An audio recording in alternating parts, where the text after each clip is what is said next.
Hello बच्चों, let's see question. A particle is moving in a straight line with a velocity curve shown in the figure.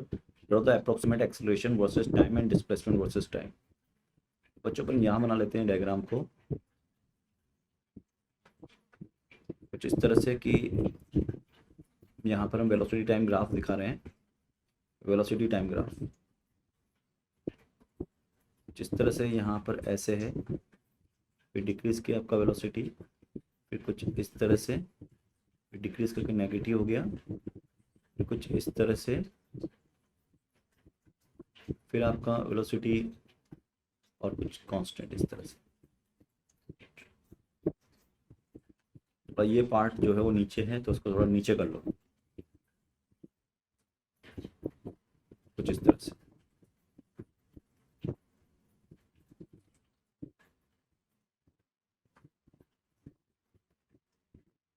ठीक है, अब अगर अपन देखें तो ये टाइम इंटरवल को मैं कुछ रेड लाइन से रेडिश कर देता हूँ जिस तरह से, ताकि अपन इसी के पैरेलल में सारी चीज ड्रॉ कर लें।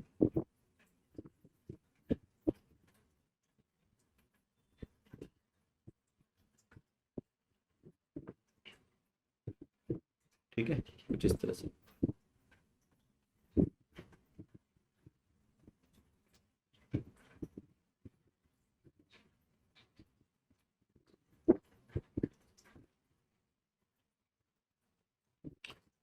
ये फाइनल।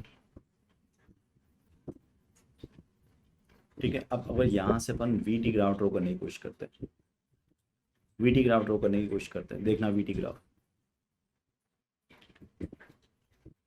वी टी तो है, हम ए टी ग्राफ ड्रॉ करेंगे।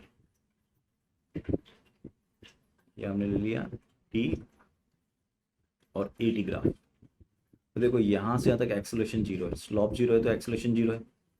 फिर यहाँ पर एक्सेलरेशन जो हो गया वो आपका नेगेटिव हो गया, और यहाँ पर फिर एक्सेलरेशन जीरो हो गया, फिर यहाँ पर वापस एक्सेलरेशन नेगेटिव हो गया क्योंकि स्लॉप नेगेटिव है।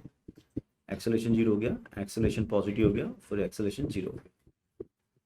तो अगर फर्स्ट देखें अपन तो ग्राफ कैसे आएगा, स्ट्रेट लाइन, जीरो एक्सेलरेशन, ठीक है, फिर उसके बाद नेगेटिव का कांस्टेंट एक्सेलरेशन कुछ इस तरह से, फिर वापस जीरो एक्सेलरेशन, फिर नेगेटिव का एक्सेलरेशन, फिर जीरो, फिर पॉजिटिव का एक्सेलरेशन,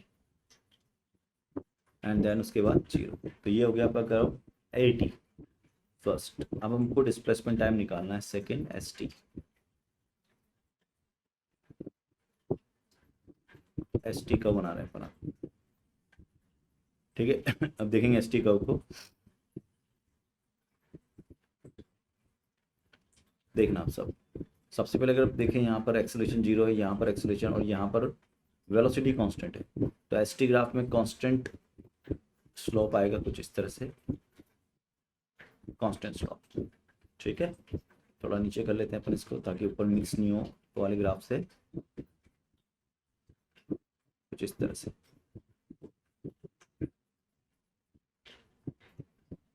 ठीक है, ये हो गया आपके पास, देख सकते हो स्लोप पॉजिटिव है तो वेलोसिटी यहाँ पर पॉजिटिव है। फिर उसके बाद ये देखो एक्सेलरेशन आपका जो है वेलोसिटी जो है डिक्रीज कर रही है, ठीक है, तो वेलोसिटी डिक्रीज कर रही है तो कुछ इस तरह से स्लोप डिक्रीज करेगा, स्लोप डिक्रीज करेगा, लेकिन यहाँ पे स्लोप जीरो नहीं हुआ, ठीक है। अभी भी देखो स्लोप डिक्रीज कर रहा है, मतलब मैं बना लूँ यहाँ पर तो ये डायग्राम थोड़ा अगर डिफरेंट कलर का बनाया अपन यहाँ से, तो ये सैडी फेस बनाएगा यहाँ पे कुछ इस तरह से।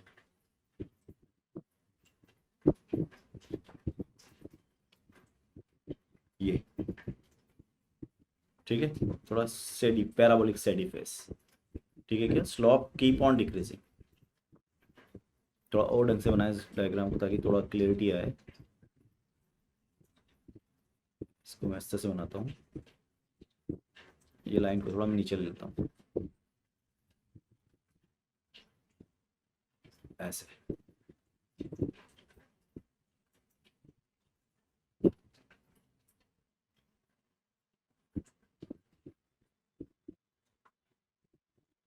ठीक है, ये कुछ इस तरह से, ये ऐसे। अब यहाँ से फेस स्टडी बनेगा, तो तो अपन स्टेडी फेज बना रहे हैं, देखना कुछ इस तरह से, ठीक है।